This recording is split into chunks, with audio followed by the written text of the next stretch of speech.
ગાંધીનગરમાં રાજ્યના વર્ગ 4ના કર્મચારીઓને રહેણાંક સુવિધા આપવા મુદ્દે ફરી એકવાર રજૂઆત કરવામાં આવી।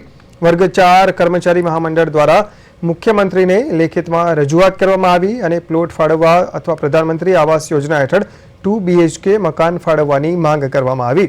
મહામંડળનું કહેવું છે કે રાજ્યભરમાં આશરે 21,000 જેટલા વર્ગ 4ના કર્મચારીઓ સેવા આપી રહ્યા છે, પરંતુ છેલ્લા 20 વર્ષથી વારંવાર રજૂઆતો છતાં તેમની આ મહત્વની માંગ સંતોષાઈ નથી।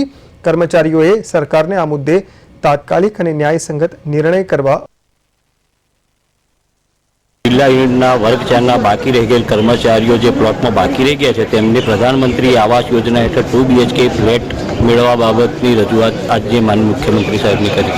છેલ્લા કેટલા સમયથી રજૂઆત કરવામાં આવી? છેલ્લા ઘણા વર્ષોથી બાકી છે, તો 10 થી 15 વર્ષથી રજૂઆત આપીએ જ છીએ, પણ મુખ્યમંત્રી સાહેબની ભૂપેન્દ્ર પટેલ સાહેબ છે એટલે મેં કીધું પોઝિટિવ જાય ને થઈ જાય એવી હમણાં ધારણા મળે છે।